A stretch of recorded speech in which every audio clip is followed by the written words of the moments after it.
Hello friends and welcome. Today I'm going to show you how to create your very own scream tapestry, and for that we're going to be chaining 31 for a kind of medium-sized to larger project. So I do believe you get a much more better result with a longer crochet hook because we're using a Tunisian simple stitch.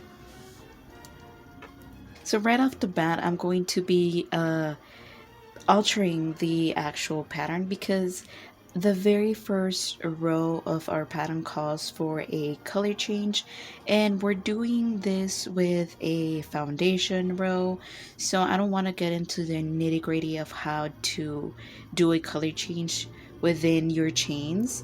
It's going to be a little bit difficult and I don't want to do it, so I'm going to be adding one solid black color row to the very first to our very first original pattern.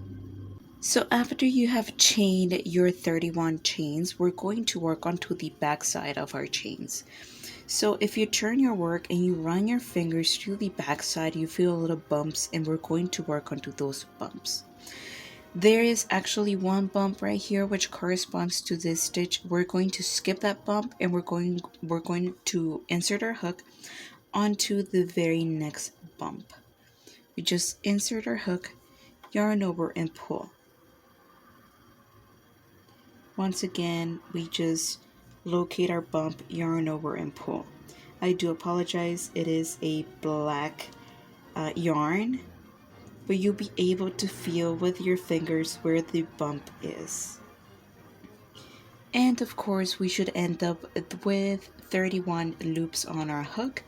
If you're having any difficulty inserting your hook onto those bumps, you probably chained your chains with a very tight tension. So what you might want to do is undo your chains and make them a lot looser so you can have those loops be all very symmetrical. And now once you have all of your loops on your hook, this is why I recommend a longer crochet hook, because you have all of your loops very evenly spread. And we're going to do a unique thing with Tunisian simple stitch. We go forwards and we also go backwards within one row. We're going to yarn over and pull through that very last loop on our hook. Just like that. We're going to yarn over and pull through 2 of our loops. Once again, yarn over and pull through 2 of our loops. Pull through 2, pull through 2, and we're going to continue and pull through 2 all the way down our row. And your row should look just like this. So now for our second row, I'm going to show you how to do your very repeat for the rest of this project. So always counting this loop as 1, we're going to grab our previous row and pull it apart, and as you can see, you see little stacks of yarn. We're going to insert our hook onto that front loop only of our previous row, yarn over and pull. One more time onto that front loop only. And then we're going to grab our second color. We're going to once again insert our hook onto that front loop only, and we're going to yarn over with our new color. One more stitch. And then we're going to switch back to our black for another 3 black stitches.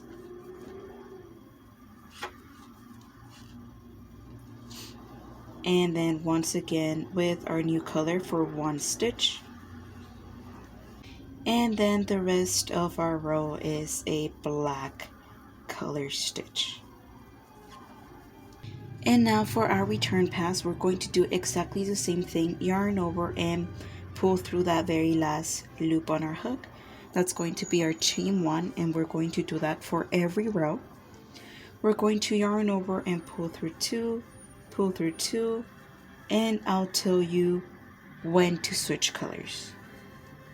So when you get to this point right here where your first stitch is black and your second stitch is gray, we have this one rule. So whenever you have two different color stitches on your hook, the first one and the second one, we always use that second color stitch to pull through. In this case, we're using our black. We're going to drop our black. We're going to pick up our gray. We're going to yarn over, pull through that black stitch and through that gray stitch. Just like so. Once again, the same rule applies. If you have two different color stitches on your hook, you always use that second color stitch to pull through. So we were using our gray. We're going to drop it. We're going to pick up our black, yarn over, pull through that gray and through that black stitch. Just like so. We continue to yarn over and pull through two, pull through two. Once again, we do a color change. And we just continue one more stitch. And for our final color change, we just pull through all the way down our row. And your row should look just like this. This is actually where I leave the explanation. It's pretty self-explanatory. Everything that you need to know is right here. You have your foundation, your color change, your color switch, your color introduction, your return pass. Everything that you need to know is within these two rows right here. Always down below I leave the Pinterest pin that I'm following, or of course you can always take a screenshot of the picture on screen.